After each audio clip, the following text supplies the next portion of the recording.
Perhaps we should make a start. And Conleth will continue to let everybody in as they come in. Okay, just to let you know, first of all, folks, we are recording this session because we will make it available for the benefit of others who are maybe thinking of coming to Belfast for research. So if you don't want to be part of it, then now's your time to depart. And the other thing, just to mention, could we ask everybody to please mute your microphone? We will later in the presentation open it up for questions, but just so that somebody doesn't accidentally disturb the proceedings by leaving their microphone on. And just to give you a brief outline of the programme, but before that, I'll introduce the three speakers today. My name's Fintan Mullen, and I'm the director of the Ulster Historical Foundation. And as I look at it, to my right is our research director, Dr. William Rolston. Hi, everybody. And to my left, as I look at it, our research officer, Gillian Hunt. Hi, everyone. Okay. Now, just to give you an idea of the format for the program, we're not going to go on any longer than an hour today. We have to finish at 5 o'clock at the very latest. So we're going to begin this session with William will be talking about landed estate records and immigration. You've just shown us a few interesting examples of what we can do with landed estate records in furthering our ancestry. Then I'm going to just give a small overview of the Foundation's website, because we launched the website actually 1 year ago, and we've continued to add quite a wide range of resources to that. So give you a sense of the benefits and value of our website. Then Gillian is going to talk about the importance of church records as can be found at the Public Record Office of Northern Ireland. We're trying to demonstrate to you in these presentations, if you're coming to Belfast, either thinking of joining one of our programs or thinking of coming to Belfast for research on your own, the real benefit, value and resources of the Public Record Office. It's an amazing archive. Then William's going to tell you what a day in the life of a conference, if you came to one of our programs, would be like. And then I'm going to finish off proceedings with question and answer by just giving a few little examples of records relating to law and order in Ireland. And then we'll have time for QA. Now, the QA for these sessions are not so much genealogy queries, but if you're thinking of coming to Belfast for research, practical queries, flights to take, trains or buses up from Dublin if you're coming via that gateway, accommodation, where to stay, good places to stay near Prony, that sort of thing. Okay. And Conleth's looking after proceedings in the background, and we will make a start. So, William, could I invite you to share your screen and go ahead with your presentation.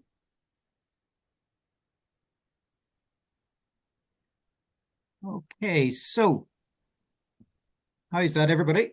Okay. Yep, great. Well, good afternoon to you. I'm based right now just outside the village of Cullybackey in County Antrim. And I'm going to be giving a look at how landed estate papers can actually be very, very helpful to us, potentially, in trying to locate more information about our immigrant ancestors. Many of you will be aware of how difficult it is to find out when your ancestor maybe left Ireland, wherever they were going. Official records of people leaving these islands, Britain and Ireland, only begin in 1890. Now, there are some shipping records before that, and of course there are records in the port of arrival as well. But for most people, it is difficult to know exactly when your ancestors left, particularly in the 18th and for much of the 19th century. Now, why are landed estate records important? I covered some of this in the presentation back in December when we ran another one of these Q&A and seminar type presentations. But the important thing to remember is that until the late 19th and early 20th centuries, most farmers in Ireland did not own their farms outright. Rather, they were tenants on an estate. A landowner was in possession of the land. The farmers were simply tenants. They paid rent for the right to occupy that farm. Now, with the passing of a series of acts of parliament in the late 19th century, or from late 19th century onwards, farmers in Ireland were given the opportunity to buy out their farm and so become proprietors in their own right. Now, before that period, the records generated by the management of these landed estates are of crucial importance in finding out more about our farming ancestors. Now, of course, you do come up against all sorts of obstacles. The records may not exist. The records may not be complete. Your ancestor may have been a silent partner in a farm. But having said that, as some of you I'm sure will know, the potential for finding out more about your ancestors through estate records is considerable. And one of the great strengths of the Public Record Office of Northern Ireland, where we bring groups every year and we are there to advise and support and help researchers with their investigations, is the fact that it has some of the most important collections of estate records for the province of Ulster, not just for Northern Ireland, the 6 counties that now make up Northern Ireland, but all nine counties of Ulster, and even estates from beyond that, from other parts of Ireland. And again, one of the strengths of Prony's collections is the detailed way that they have been catalogued, very often right down to the level of the individual document. Now, what sort of records are there? Well, leases, that is a record, the contract essentially between the landlord and tenant. Lease books, rentals recording the payments of rents, petitions from tenants, surveys, maps, correspondence, and even manor court records. The manor court was a form of local government on the estate, or a form of a judiciary on the individual estate if it had the status of a manor. So these are some of the documents that you can find in landed estate collections. So Prony has tens of thousands of these items. Some of the individual collections of records in Prony run to maybe upwards of 30,000, maybe 40,000 individual items, sometimes going back into the 17th century. Now, the best way to interrogate Prony's collections is through its e-catalogue, its electronic catalogue. In the old Prony, when it was in Balmoral Avenue in Belfast, if anybody can remember that, there was a room that was wall to wall with shelves of printed catalogues detailing the records held by Prony. Well, those have been captured, and you can search those catalogues now through the online e-catalogues. This is a great way of finding out what Prony has before you actually come here to do your research. So it's not the sort of thing you just pop your name into it or your ancestor's name into it and hope for the best. Rather, it's a way of identifying the records that may be of use to you when you do come to Prony and you do spend some time researching your ancestors. Okay, so what sort of things can you find in Prony that can help us about immigration? Well, here's an example of an item. This is a rent book for the Gage estate. This is in the parish of McGilligan in North County, Londonderry. The Gage family owned the lands in that area. And this rent book covers the period beginning in 1718 and running forward through until actually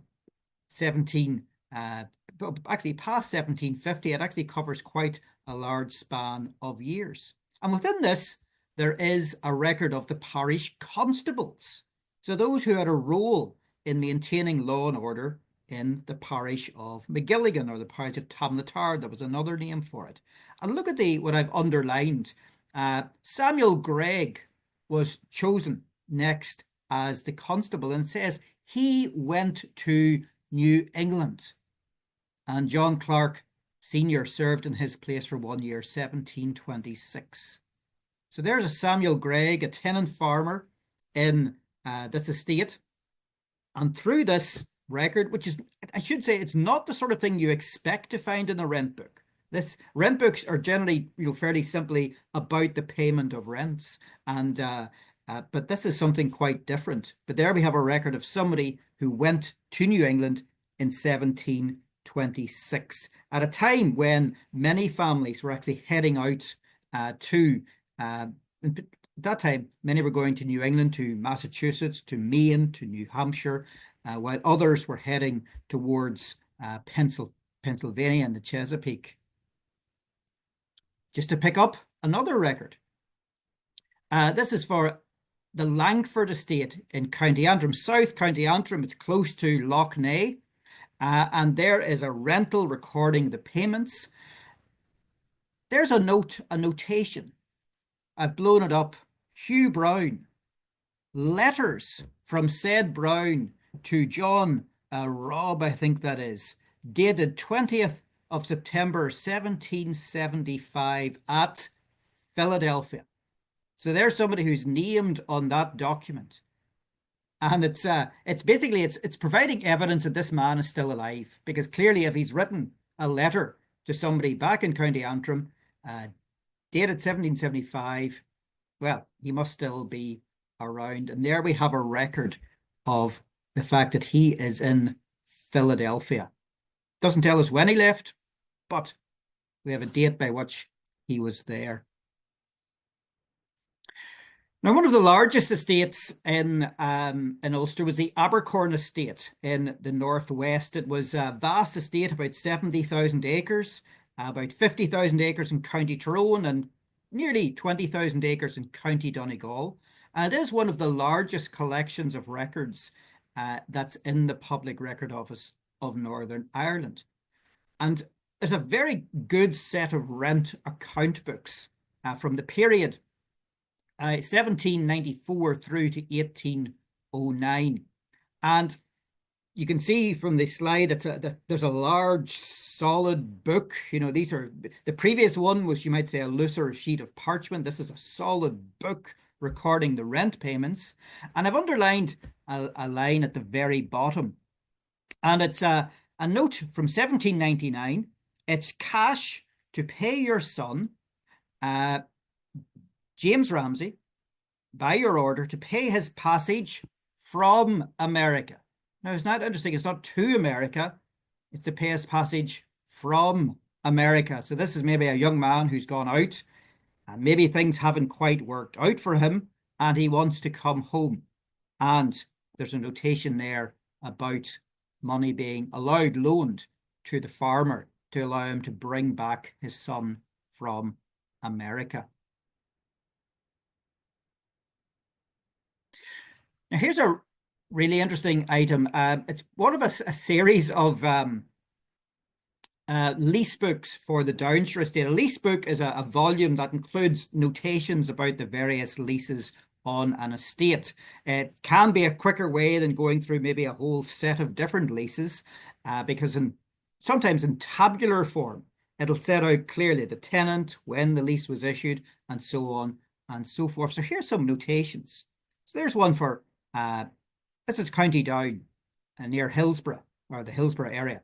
Ahadun Varan. We have a note, James Sloan, Botany Bay. Now you wonder, why was he in Botany Bay in the early 1800s? Had he been transported? Was he someone who was involved in the 1798 rebellion in Ireland and had been arrested, imprisoned, and sentenced to transportation because of that? I don't know, I'm only speculating. But there's a note, he died in 1808 in the East Indies. Now, that may be the only record that can be found today about when that man passed away.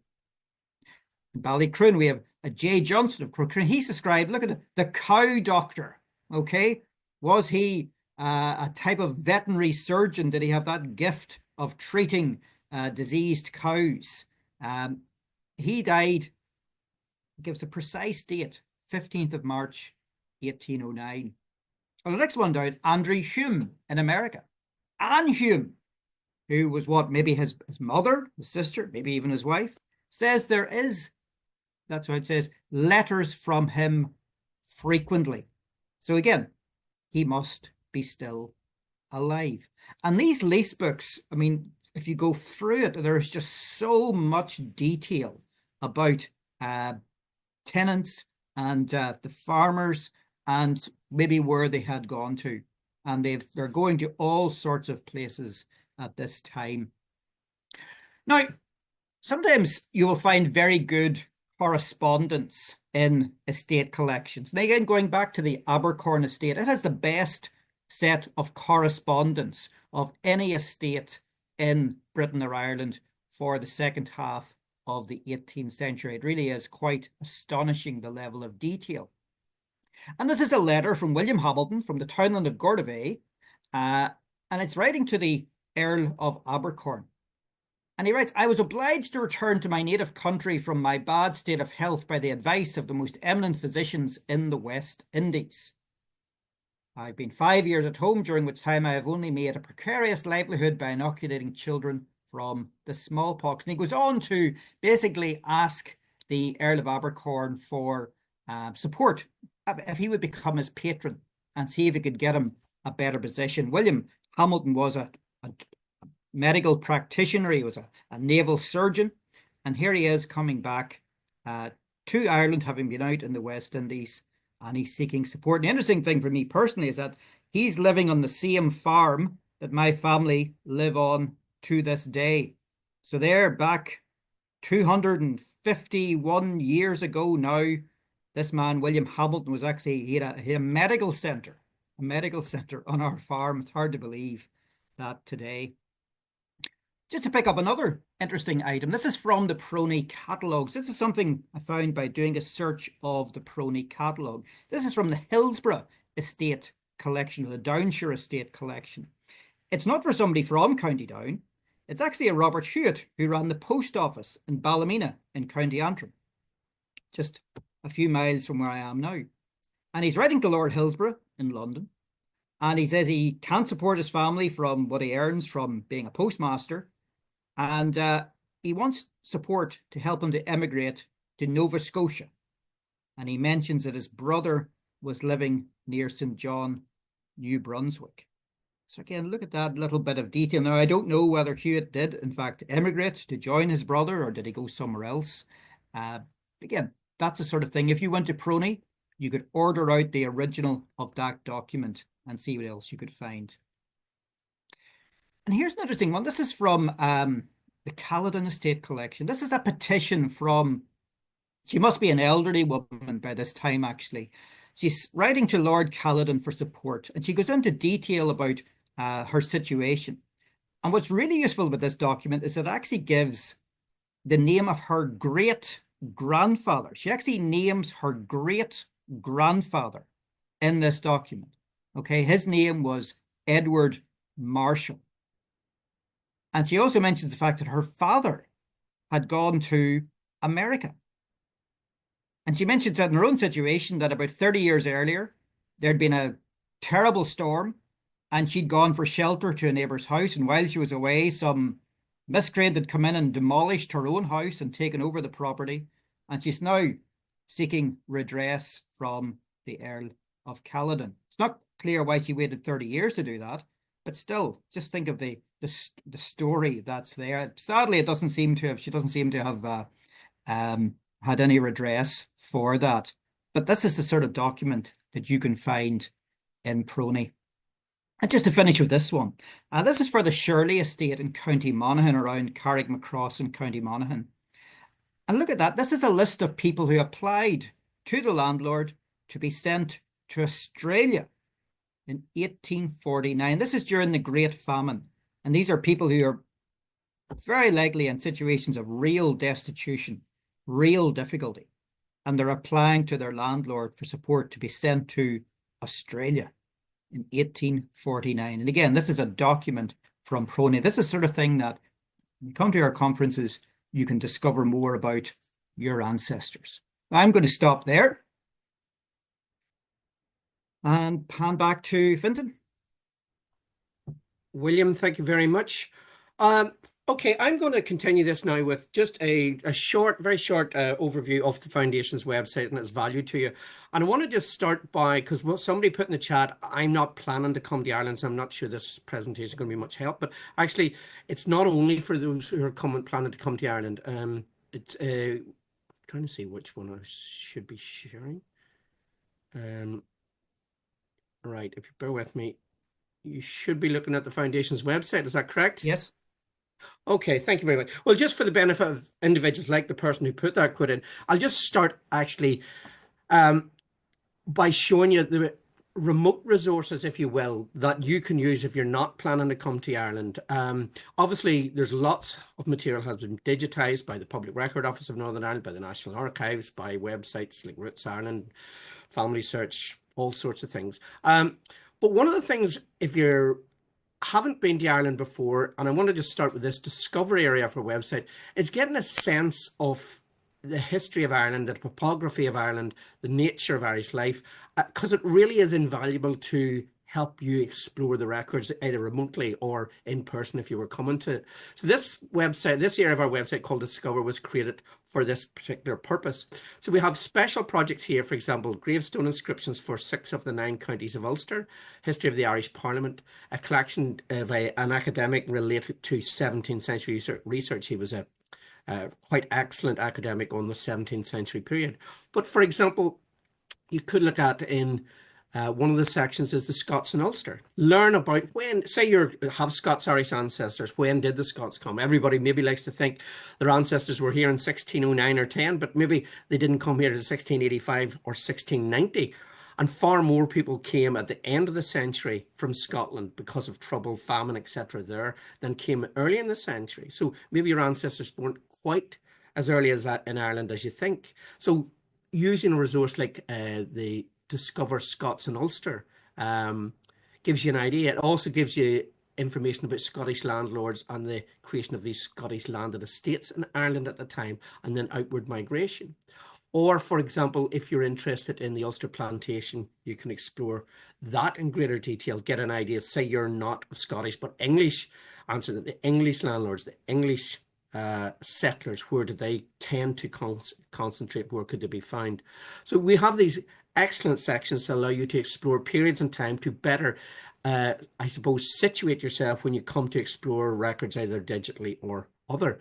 And one currently in development, which you would find very interesting if you're relatively new to Irish research, is this sense of place, the strong sense of place the Irish have, and these rather unique land divisions that we have all the way down to the smallest little unit, the townlands. We have a section that will be growing and devoted to the townland system. And within that, for example, you could look at a book we published quite a few years ago, but is actually a wonderful resource for giving people a framework for studying townlands and people or locations in townlands.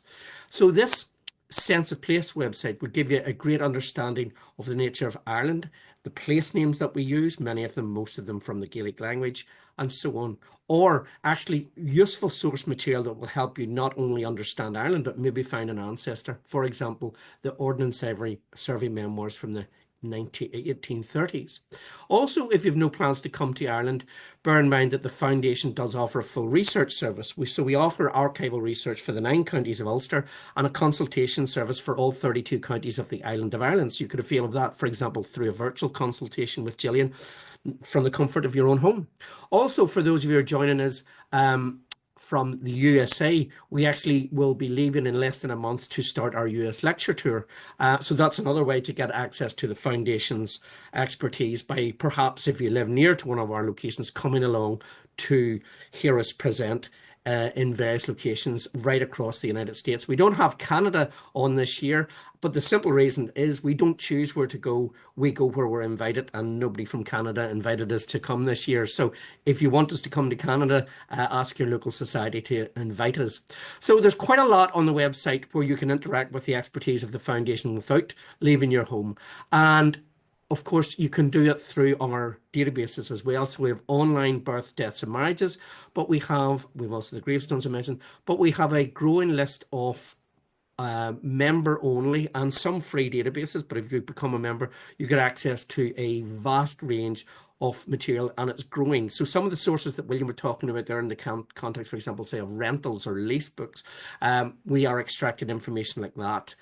We're publishing little church census. We've got one currently beginning now on Donna Henry. We have 17th century resources that have been added, and we have a wide range of sources that are free to view as well. As well as that, we have an online shop where you can buy publications. So again, if you're not coming to Ireland, you can get the expertise delivered to your doorstep by buying one of our books. And you'll be interested as well. There is our online library, and there are quite a range of sources for individuals who are staying put and not coming to Ireland. There are quite a range of sources that are available here, lots of them free and some of them for members only. And if you were thinking of coming to Ireland and to one of our programs, in the long program in September this year, we actually be bringing the delegates to the Foundation's Research Library for one of the afternoons. So I shall stop there, and I'm going to now invite Gillian to speak to everybody on the subject of church records. Gillian, take it away.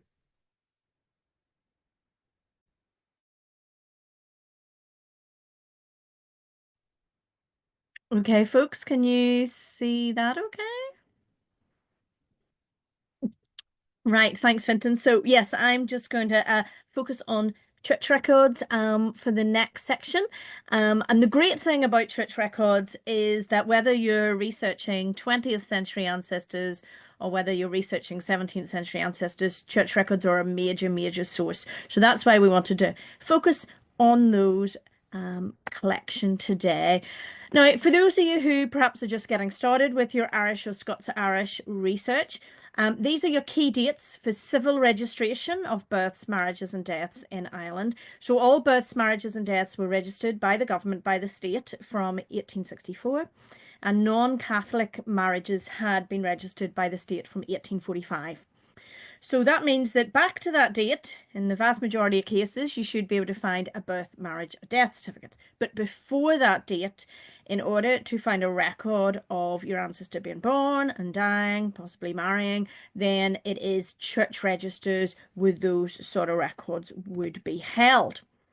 Now, there's a great variety of records that were created by church authorities. The main ones that we tend to focus on for genealogy are baptisms, marriages, and burials because they have your key genealogical information within them and they're just full of names and data for your family tree. But do remember that there are other types of church record that were also created. So these include things, I sort of term these generally as church administrative records. So these are things like vestry minute books that you find within the Church of Ireland, session minute books you find within Presbyterian churches, confirmation lists, lists of people taking communion. Some clergy might have created their own parish or congregational census. They might have kept notebooks of visitations and lots of other records. And the reason I wanted to highlight those church administrative records is those are not the kind of records that you find online. Generally, those, the last three there on this slide, are generally still only held in the archives. So if you've already explored the church records that are online, and I'm going to show you some of those websites in just a minute, that is not all the church records that might exist for the church your ancestors attended, but that those other administrative records are in the archives and you'll need to visit them or commission someone to look at those. It also is really helpful if you find gaps in the baptisms, marriages and burials. Sometimes those registers just didn't start very early. Sometimes they did exist, but unfortunately they were destroyed and we no longer have access to them. So those other kinds of more unusual, not unusual, but less common records, such as those ones at the bottom, can help plug gaps in the main registers in terms of your family history research. So in terms of where you're going to find church records, and particularly these baptism, marriage, and burial records, a lot of different organizations over the years, because church records are such an important source for genealogy, have been busy transcribing them, indexing them, and then in more recent years, actually digitizing them. So these are some of the ones where you'll either find the records online or archives that hold the records. So I just wanted to take you through some of those today. Now, Fintan's already talked about our own website, the Ulster Historical Foundation. And we are part of the Irish Family History Foundation that runs Roots Ireland. We're going to look at Roots Ireland in just a moment. And we are the county centre for Antrim and Down, which includes the city of Belfast. So we transcribe and index church records from Antrim and Down, and you're able to access those through our website. These are just a list of the records that we have. It is an active project, so we are always working with churches, borrowing their registers and transcribing and indexing those records. Now, something we would say about the Irish Family History Foundation is we work very closely with churches, and we have permission to transcribe and index those records, but those records are private records, still owned by the church. So that's why you won't see digitized copies of those church records on our website or on Roots Ireland's website. Now, I know a lot of you are already subscribed to the Roots Ireland newsletter, and so some of you will be familiar with this site, but if you're not, it has over 23 million records for the island of Ireland, including church, civil, land. It's a fantastic resource. We are particularly strong in Catholic records. We have about 80% of all pre-1900 Catholic registers that survive on this website. We have over 50% of pre-1900 Church of Ireland records, and we have about 10 or 15% of other Protestant denominations on this site. And the great thing is, if we happen to have already worked on your ancestors' church records, you might be able to find quite a lot of information really quickly. This is always, when I'm doing research with clients or for clients, this is always the first place I come. It's step one. If the church records have been done, then that's a nice straightforward way to get going with the research. But do bear in mind that we don't have every church online yet. So if you don't find something on this website, first of all, we'd encourage you to come back, because we're always adding more records.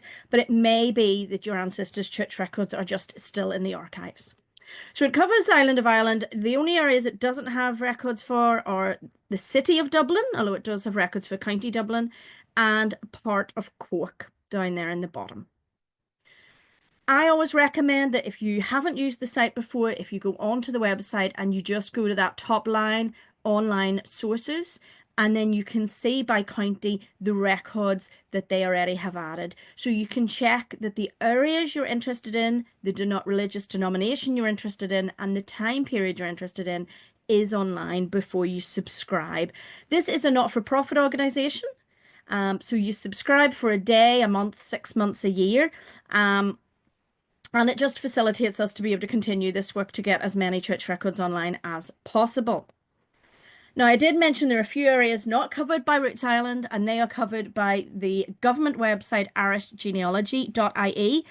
This is a free website funded by the government, the Irish government, and it has church records for Dublin City and parts of County Carlow, Cork and Kerry. So the two websites together cover the whole island of Ireland. Those records will be mostly Catholic and Church of Ireland. Now, some of you may be familiar with the National Library of Ireland. In the 1930s, 1940s, up to the 1970s, they microfilmed Catholic registers for the whole island of Ireland up to 1880. And then a few years ago, they digitized those microfilms, and they are now free to search on the National Library's website. So that's an excellent place to search. However, they're not indexed on that website. So again, unless you know the particular church, we would recommend you start with Roots Ireland, find the records, and then go on to the National Library site in order to look at the originals. This is the website of the Representative Church Body Library, which is the official archive for the Church of Ireland. They have church records down in Dublin in their archive, but they have also started actually working on digitizing some of those Church of Ireland registers, particularly for what's now the Republic of Ireland. So we're expecting to see some more Church of Ireland registers come online in the next few years. So that's definitely something to keep an eye on. And then we have the Presbyterian Historical Society of Ireland. It's based in Belfast. It covers the whole island of Ireland. And it's an archive and a museum and library. And if you're joining us for a 5-day conference in September, one of the days we bring delegates to this archive, because they have some Presbyterian registers that are not available in Prony. And they're another excellent archive to be aware of in Ireland. And on their website, they have a list of those registers that are only held there and aren't held anywhere else. And then we come to the Public Record Office of Northern Ireland. This was established after partition in 1923, opened to the public in 1924. And this is the new building that was opened in Titanic Quarter, where where shipbuilding took place, and it was opened in 2011. And I know a few of you have visited with us on one of our conferences before. It's still, even 14 years later, still seems like a really lovely new archive.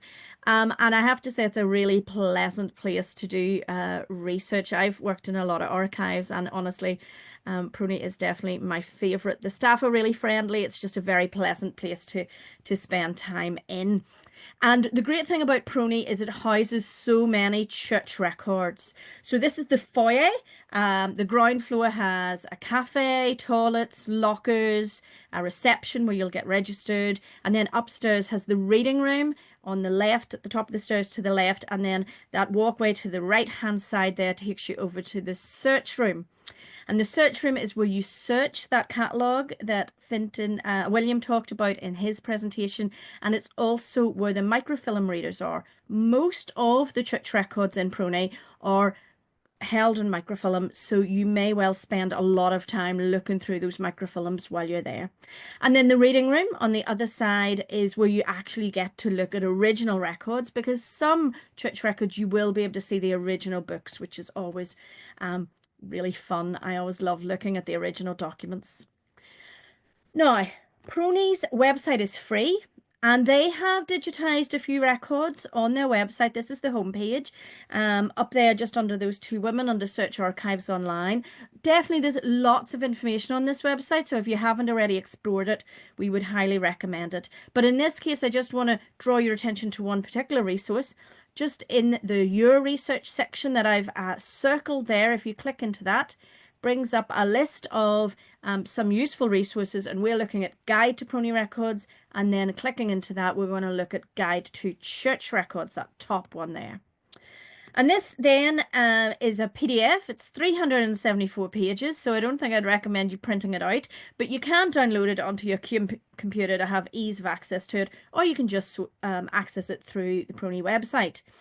And this is a complete list of all the church records, both that they hold or that they're aware of where the records are held. So you can see this page, it's organised alphabetically by civil parish, and then within each civil parish, it's alphabetical by denomination. So you've CI there, that's Church of Ireland, Anglican Church, the Episcopalian Church, then P for Presbyterian, RC for Roman Catholic, M for Methodist, you've Quakers, Congregational, other ones within this catalogue. And it will give you the name of the church, and it will tell you a listing of what kind of records that church are available for that church. Are there baptisms, marriages, burials, vestry, minute books, anything at all are listed there with the years they cover. And then the column on the right is a reference for where you would access that. So MIC means that registers on microfilm, and you'll see that on the microfilm readers. You can see some of the church registers are held in local custody, so you would contact the church yourself.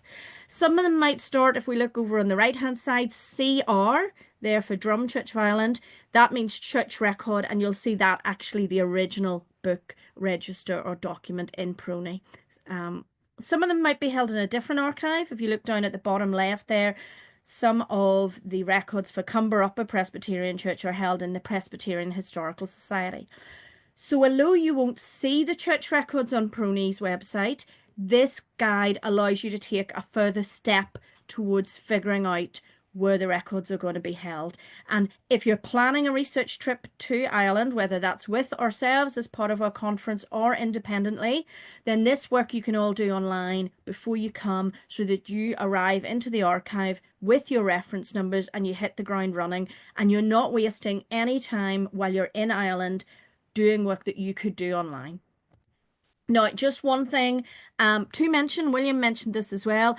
Although Prony is the Public Record Office of Northern Ireland, so it's the official archive of what's now Northern Ireland, those 6 counties shown there in the top right, Prony actually has excellent records for elsewhere in Ireland, particularly for the three other counties that make up the province of Ulster, shown there in the dark grey on the left-hand side, Donegal, Monaghan and Cavan, but also has other records for other parts of Ireland. So if we see, this is just a couple of pages I took from Prony's Guide to Church Records. On the left-hand side, they have church records for County Louth, County Monaghan, County Leitrim, County Cavan. All four of those counties are in what's now the Republic of Ireland, but Prony in Belfast holds some church records for those counties. And the page on the right-hand side is just a listing of some of the church records that Prony holds for Dublin City. So again, as many people have, you often have branches of different ancestors from different parts of Ireland. So even if you have some ancestors for further south, Prony can still be a really useful archive for you. Now, I just wanted to show you a couple examples of the kind of records you may find in Prony. This is Toberkey Presbyterian, County Antrim, and it's a baptismal register which is available on microfilm in Prony. This is the Methodist Church, and it's the Skibbereen circuit, and it's for County Cork. And yet Prony has microfilm copies of those Methodist registers for County Cork in their archives in Belfast. And as I mentioned, a lot of our conference delegates spend a lot of time looking at church records because they're such a major source. And so these are just photographs of some of our previous conference delegates looking through those microfilms. And there's always, the main thing about our conferences is that we have our team of both myself and Conleth and William and Fintan with you helping, but we have a team of experienced genealogists that work with us, and they are there on hand to help you, whether that's helping you identify which register you should look at first, whether it's to help you read some really difficult clergy handwriting, or just to be there, you know, when you make a find. Delegates wear red lanyards. You can see, it's quite hard to see, but some of them are wearing them in the photographs. And then the staff, our staff and genealogists wear yellow lanyards to help you identify each other. Now, like I say, sometimes it won't be on microfilm, but you might see this is a typed copy of Inishmixent Church of Ireland baptismal registers, which include actually godparents' names, which is quite unusual within the Church of Ireland registers to have that. And that, again, nice and early from 1660s, you can access in Prony. Carnmoney Presbyterian marriage records from early 1700s, and that's a photocopy of those marriage registers that you can access in Prony. And then Christchurch Church of Ireland, the burial registers that you're looking at, the original register there from the early 1800s for a church in Belfast. And like I say, these are some photographs of those delegates actually accessing the original documents when they're in the reading room in Prony. And honestly, that's just one of the joys of our conferences. It's wonderful that so much is being digitized and wonderful that we can access so much from our homes. But to be able, you know, to look at original registers that your ancestors, and whether that's estate papers or church registers that your ancestors may well have signed and handled, is a really, really special moment, I find, during our research. So just one thing to finish off, I just wanted to highlight how much is on the Prony website, so please do go and explore it. I've already shown you the guide to church records, and if you go back into that section, there's also a lot of information leaflets, and these are wonderful. They cover a whole range of different sources. We're only looking at a couple of topics today, but if you go into the general information series, we created a help sheet with Prony in terms of Latin terminology, because a lot of the Catholic registers, particularly in the Irish-speaking parts of Ireland, were written in Latin. Latin was the official language of the Catholic Church. And that can throw people sometimes if you come across that. So just be aware that if you're researching Catholic ancestors and you come across a register written in Latin, the surnames will always remain the same. They put the first names and some of the phrases into Latin, but that's a really helpful information leaflet, and I just wanted to finish by making you aware of that.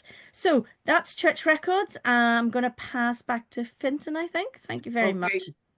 Gillian, thank you very much. William, would you like to give the listeners just a brief overview, very brief overview of what it's like coming to one of our research events in Belfast? You need to unmute. Yep. The idea of our conference is to provide support for people who are coming here to do research. So we don't do the research for you during our conferences. but we are there at your side, helping you to maybe understand more about document, helping you to identify materials that may be of relevance to you. Typically, the opening morning will begin with registration in the Public Record Office and introductions to that archive. So talks about the records held in Prony and a tour of the facility, maybe even a tour of the stores, getting in behind the scenes where the public do not usually go, and maybe a chance to see their conservation unit as well. But we have a team of researchers who work with us on genealogical research. They bring different skills and knowledge. Maybe some are more focused on 17th century records or 18th century records. Some maybe focused on a particular geographical area or even a particular set of records. So we put together the program. There may be opportunities to go and visit another archive again with our assistants. We include meals times so that we can join together and talk and discuss your findings and what has been discovered, and maybe pointers for other things to look at. And one of the things about our conference is that people will come very often on their own, maybe with a little bit of trepidation, but it's amazing how many lifelong friendships are made through our conferences. And you never know, it has happened. You never know, you may meet a long lost relative. Thank you very much, William.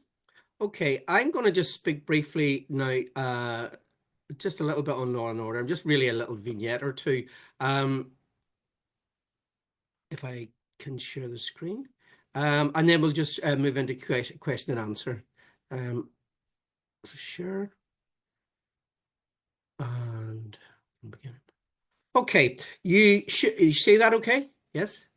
Okay, before I actually get to Law and Order, I do want to pick up one small thing just to do with not only if you're coming to Ireland for a visit, either come to one of our programs or coming for research yourself, but actually if you are, if you're thinking remotely about how well you can exhaust records, do bear in mind that while so much is online, not all of it is online. And if you were to come to the record office, you can see original sources that have not been digitized.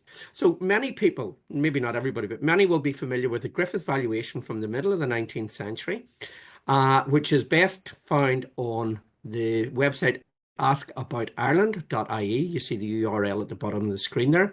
And it's the printed valuation that so many people know. And this is a mid-19th century land valuation for the purposes of calculating what the local taxation rate would be. Very useful because it gives letters and numbers relating to maps, so you can find the plot your ancestor was on, the parish and townland your ancestor was living in, who they are leasing the land from, not necessarily the landowner, it may be a middleman, a description of their land and a value of it. Now, why a visit to Prony on your own with us or having someone commission it for you is worthwhile is that sometimes there's information not in the printed book that's in the manuscript book because the Griffith valuation was a living, working document. So here in the printed valuation, we see we've got Joseph Hunter. But if we go back to the actual manuscript book, we can see here between the time from 56 when the the survey was first taken out, and by the time it was published in about 1858, nearly 2 years, we see that an individual called Samuel Lowry has been Samuel Long, beg pardon, has been scored out, and Joseph Hunter has been put in. So Joseph Hunter has made it into the printed valuation, but Samuel Long has been omitted. He was the person who leased that property before Joseph Hunter. As well as that, we can also see that two cottiers have been scored out, Arthur Begley and John Brawley. And somebody asked the question earlier on the chat about records for labourers. Well, cottars were the lowest agricultural class in Ireland, but sometimes they might show up because, for example, often, or sometimes I should say, a widow who maybe had not much by way of independent means of income would be allowed by the landlord to have a cottier or two on her land to generate a little bit of income to help pay the rent. And a cottier has no land, he's maybe got a cabin and he works for the farmer perhaps, or has a potato patch, that's about it. So there you see the printed source has got Joseph Hunter, but the original has 3 more names and any one of them could be the ancestor.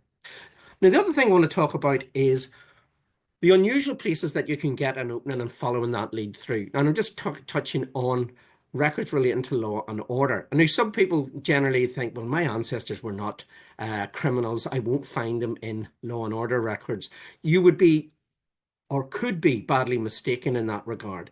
And it's worth always checking the possibility because they may be in the records for not a reason that you assume that they're not a criminal at all. They could be there for another reason. But the other thing, again, want to sort of highlight is that while Find My Past do have petty session records online, there is so much more material relating to law and order in Ireland that is in either in Dublin in the National Archives or in Belfast. And here's an example I want to show you. It's William shared this to me with me originally. So petty sessions, petty crimes. You wouldn't expect to see this. It's an individual arrested for murder. In 1853, Alexander Mullen of Ardpatrick, charged of murder, cutting Jane Mullen's throat. Now, we're not going to dwell on that gruesome nature of the trial, but there's no way we should find a reference to a murder in a petty session record, one would assume. We can only imagine that it was the first court that they could get this man up against or up before to get him arraigned. So, following that lead, we thought we will look, and we thought then to look at grand jury records. Now, grand jury records are starting to be digitized in some of the county archives in the south, but there's no grand jury records in the north that I know have been digitized yet. So we'll be looking at these on original format back in Prony. And we can see here in the grand jury records, the person wasn't tried here, but the individual was brought before the grand jury to see if there was sufficient evidence for it to go to trial. True bill, as you will, or no bill. And we can see the Queen versus Alexander Mullen, the charge is murder, and it is a true bill. It can go to court, and he is then brought to the assizes. So that is the serious court that took place in Omagh. But before that, we have in Prony, again, these are not digitized, we have Stewartstown in East County Tyrone, Stewartstown Police Patrol books, where they record information in after a day of service, any activities, any events, any problems, any arrests, and so on. And we have actually here a note that they were alerted to a situation that had occurred, and they went to the house, and they right here, it stated that widow Jane Mullen was lying dead in the house and the door locked upon her. And those Stewartstown books run from that February period to early March, where they have returned on several occasions to interview witnesses, etc. So lots of background information. Unregrettably for this young man, it did mean going on trial for a capital offence, and that could lead to his death. And it did lead to his death. He actually is registered here in this book. It's known as the Death Book, fairly serious, and it's held in the National Archives of Ireland. That's another point I want to make. We have a northern case here in County Tyrone, but to find a reference for the individual and his execution, we need to go to the National Archives of Ireland in Dublin, because this is in the period before partition, so the island of Ireland is administered from Dublin, the whole island. And we can see there that reference there. It's the Northwest Circuit, and in 1853, we see Alexander Mullen was found guilty of murder in August 1853, and he was actually executed. It's worth bearing in mind, if you find an ancestor may have been sentenced to death, they didn't all end up being killed. Sometimes their sentence was commuted. For example, you can see the gentleman above, to transportation for life, or to perhaps hard labour. The most intriguing thing about this story, though, apart from the fact that it starts life in petty sessions, is the sort of denouement of its story. And this is the reason why this story was covered in dozens of newspapers in Britain and Ireland. Now, those are, in many respects are online. For example, the British Newspaper Archive. And this story was covered in places like the Liverpool Mercury, the Belfast Mercury, and in the Republic of Ireland, Clonmel Chronicle, Dublin Weekly. So much we were able to find about this case was in print, and lots of the newspapers had a different take on the story. But it all comes back to the trial, because there's appeal made for clemency for Alexander Mullen, not because he didn't do it, because he admitted to the crime. He openly admitted that he had cut his his aunt's throat. But along the way in waiting trial, someone must have said something to him like, "May Jesus have mercy on your soul." And he said something along the lines of, "Who is Jesus?" And it transpired that this man was not aware of God or the Word of God, And the community was absolutely stunned, so much so that an appeal was made at his trial that he would be given time to know his Lord.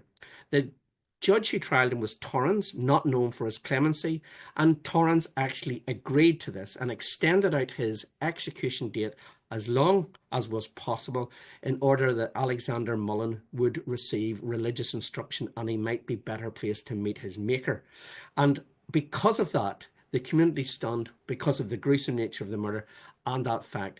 This story proliferated in the press. So we have archival sources in Ireland that tell the story, and there are online sources that help flesh out the story. So I'll stop there and we will go to question and answer if there's anything lined up, Gillian. Yes, we have a couple of questions. Fintan, you're still sharing. Yeah, there we go. Super.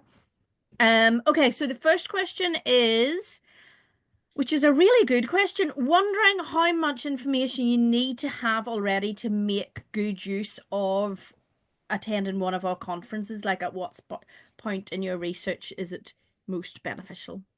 So thank you, Anne, for that question. William, Fintan? Well, it can vary. Depends on the time period as well. If it's, say, an 18th century ancestor or a late 19th century ancestor. Ideally, it's knowing a place in Ireland in which to focus research. The idea, I mean, the ultimate ideal is to know the townland in which your ancestor came from.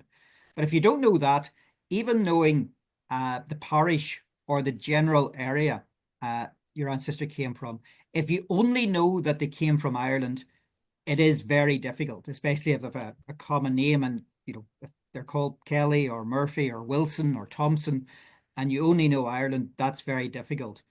There may be ways of narrowing down where they came from through sources in the country they emigrated to. But ideally, if you're coming to Ireland to research your ancestor, if you know the parish or local town, that would be the preference.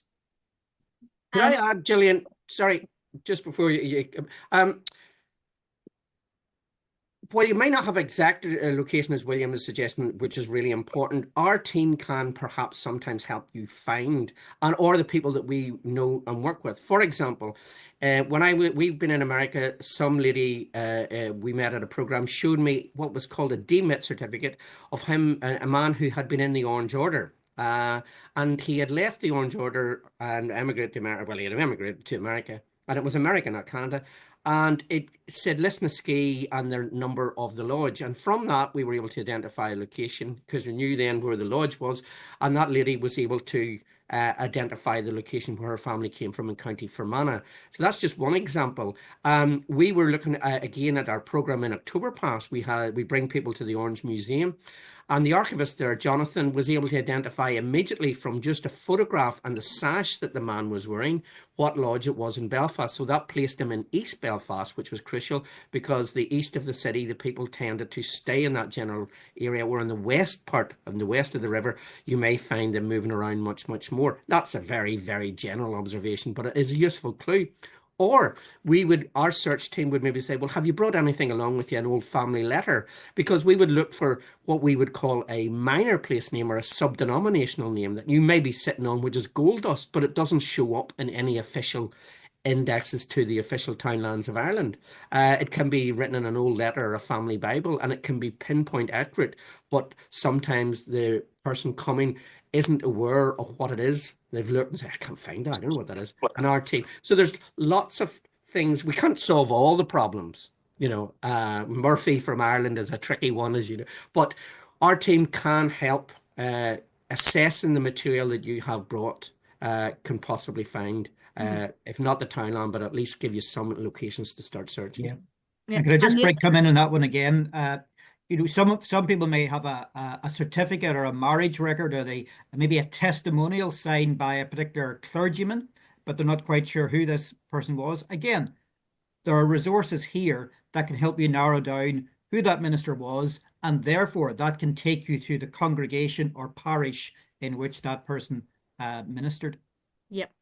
One thing I would say, if maybe you are not sure that you have sufficient detail for conference at this point, and do bear in mind that we do run conferences several times a year every year. So we'd be delighted to have you join us this year. But, if you feel like maybe your research would better suit you 2026, that's something else to bear in mind.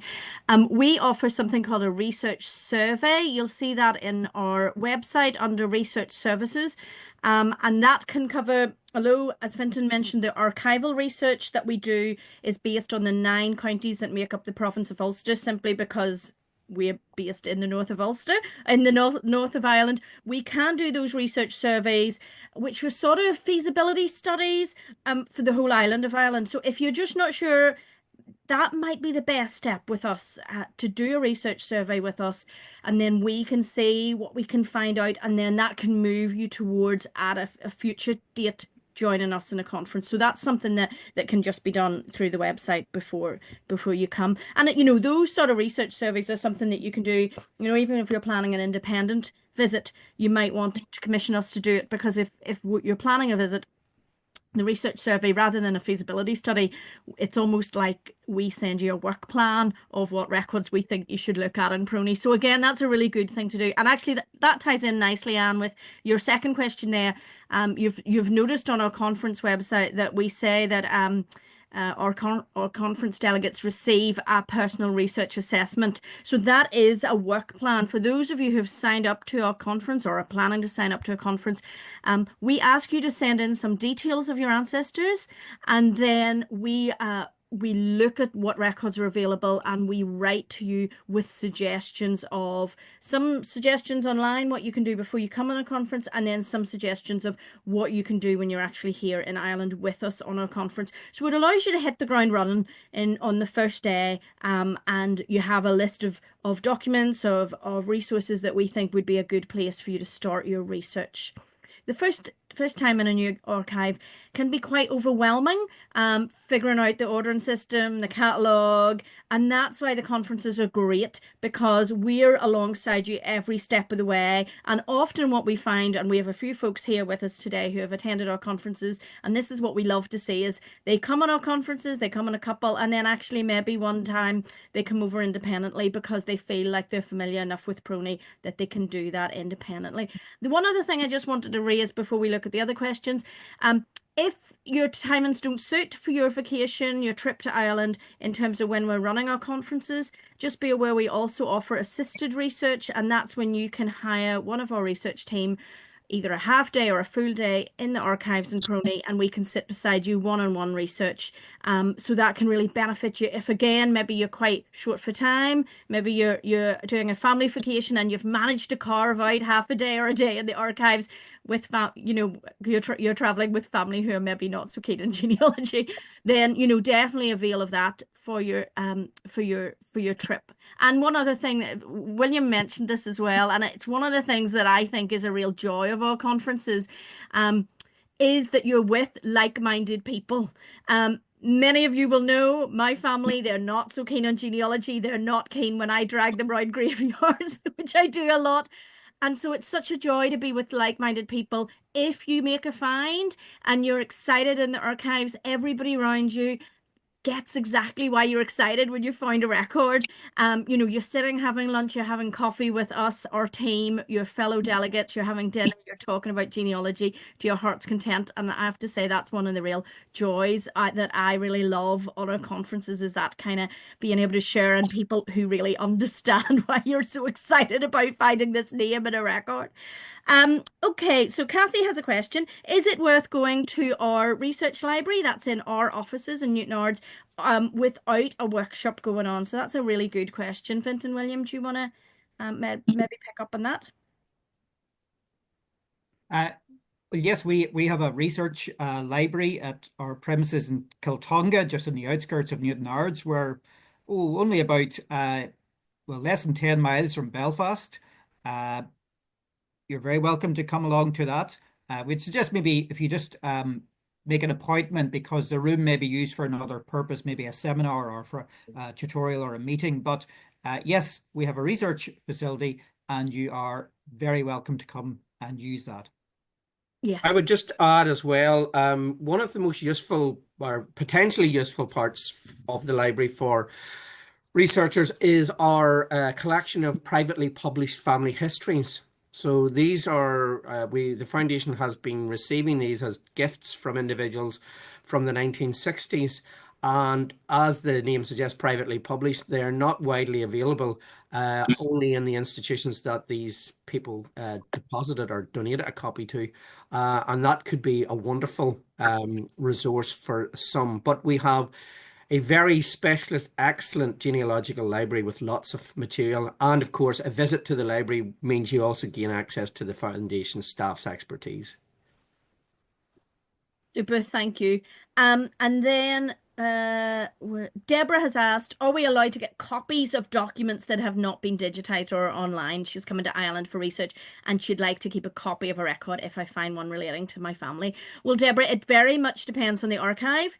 Some of them will have restrictions, but nowadays a lot of archives allow you to take photographs just with your phone or a tablet or a digital camera, as long as it is used just for your own personal research. So that means that you can't publish it, you can't put it online on your own website or even on Facebook without permission from the organization that you've taken the photo from. And that's very straightforward in terms of Prony. You just email them and ask them for permission. But in the vast majority of cases, if you're just using it for your own family records, then that is mostly not an issue anymore. Occasionally, you find documents in Prony where the depositor has asked that copies are not made. Prony will identify that document if you've ever ordered one out and ask you to sit at a particular table so that you can't take photos. But the vast majority, even church records on microfilm now in Prony, you can take photos of, which is quite a new addition. But again, just be conscious that that is only just for your own private research, and you can't put it online or publish it without additional permissions. And I think, would that be true of most other archives? William Finton, what's your experience? Yes, I think that, I know that, say, the Presbyterian Historical Society will allow photographs to be taken with, you fill in a form and so on with the usual disclaimers, but you can certainly take photographs there. And photography is allowed in, the Dublin archives I've been to, certainly. So generally speaking, that most places now will allow photographs to be taken of documents you're interested in. Yeah, especially as the point was made for private research as opposed to publication, where you should seek advice of the archive if you're planning to publish. Gillian, there's a question from Catherine. Conference link, is there info on places to stay? I just moved back to Scotland from Canada. Catherine, we quickly running out of time, so we can't bring up a map to show you, but if you are registered or have registered for or plan to register for the conference, as soon as you sign up, we will get information to you and advice to you. But there, just very quickly for everybody's benefit, there are two hotels right beside the Public Record Office of Northern Ireland. One is called the Premier Inn, and it's literally across the road, and I mean across the road. And there's the Titanic Belfast Hotel just further down, and it's just a 4-minute walk up. So we will send you information about that. Also Airbnb options, because we know a lot of our conference delegates have stayed very nearby within walking distance, so they can get a morning constitutional, get a mile walk there and back each day. So we have lots of advice we can share with everybody about accommodation once you sign up, or if you sign up. And Kenneth has asked, do we have our DNA experts available during the conferences? One of our researchers has done his own DNA extensively, and he would be the most knowledgeable member of our team, and he would certainly be available during conferences. And certainly we could put you in touch with other sort of local folks who would be DNA experts. That isn't something that the foundation specializes in, but certainly we could direct you to people who would be able to focus more specifically on that, Kenneth. Carla's just showing you some of the information on travel and accommodation that we've put on our conference website. I'm conscious we're kind of running out of time. As Finton mentioned at the start, the Q&A was specifically focusing on the practicalities of conferences rather than particular genealogy questions, just in case you wonder why we're sort of jumping over some of them. There was another question. Oh yes. Linda has asked how full the September program is. We've just answered that in the chat. The September one, the 5-day one, is the one that's almost full. I think there's maybe 5 or 6 places left. And then we have the 3-day events in June and October as well. And the reason we created the 3-day ones was they're running Monday to Wednesday, so it allows you to be with us in the conference for the first few days. But then if you have additional time that you can spend, it allows you to then visit some archives and libraries yourself independently after that, or indeed, as many people like to do if they have the time, to actually go out and explore the areas where your ancestors came from, visit the church, the graveyard. If you've been fortunate enough to be able to identify the actual home place, be able to visit that. So that's why we've made some of those shorter to allow you some independent travel, independent research after the initial 3 days is over.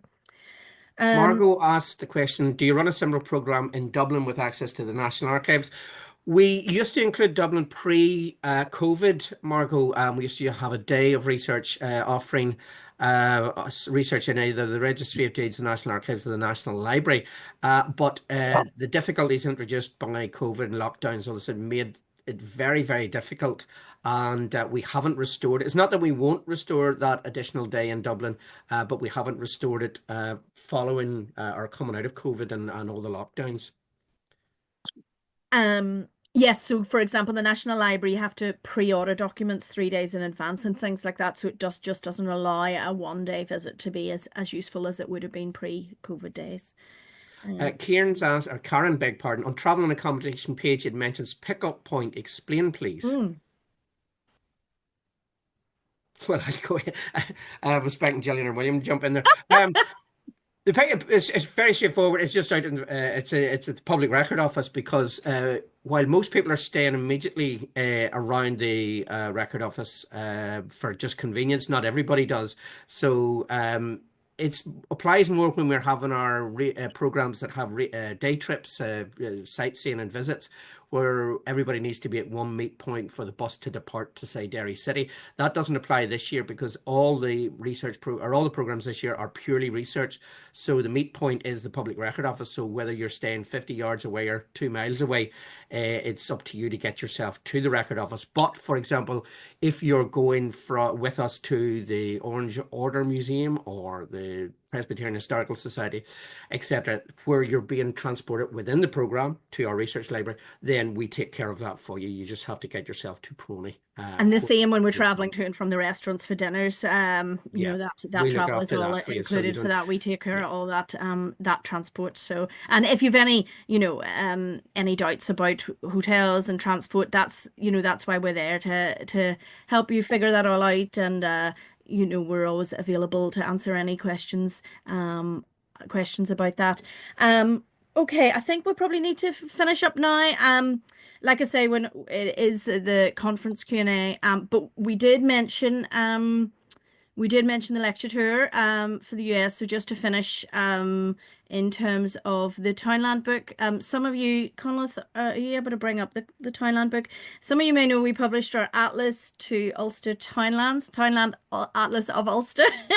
Put those words in the right order. Back in the end of November, and this was actually created by one of our research team, Andrew Keane, who will be in attendance in the conferences. He's a fantastic researcher, and he has listed all 16,000 townlands in Ulster.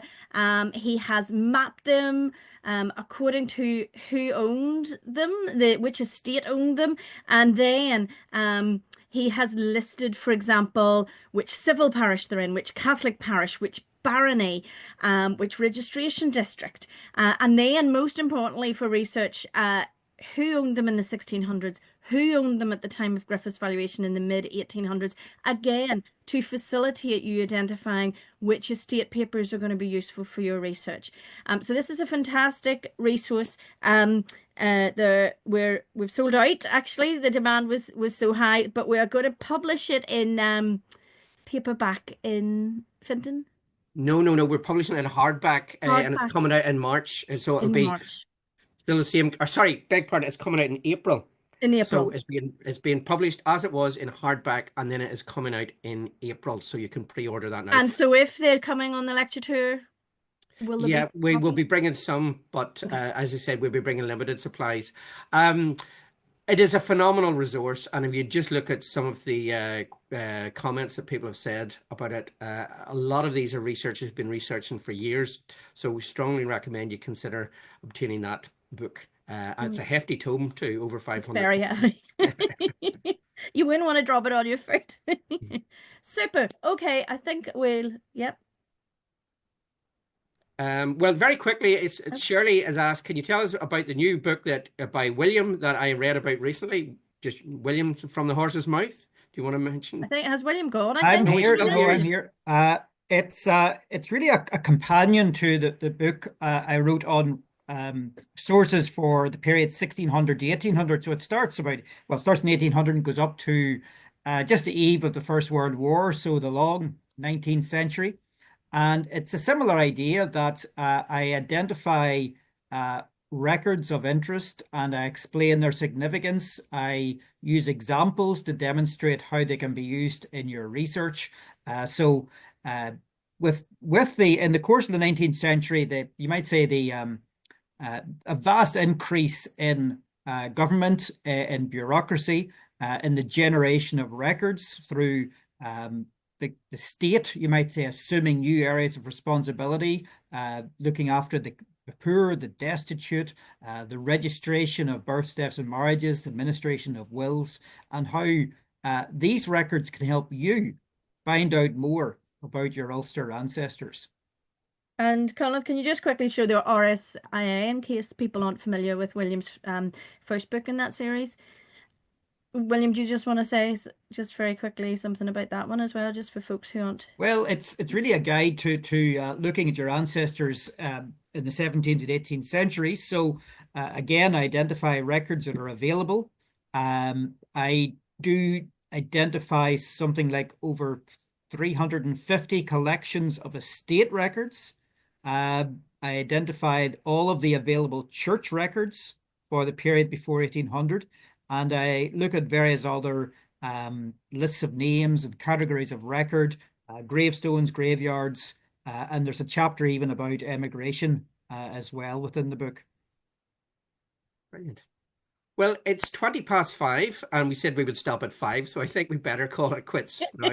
So if you had a duke away from your desk and missed a bit, you can listen to the recording. And as requested, people asked could they get a copy of the chat? We will copy the chat and we will circulate that as well. So Conleth will look after that.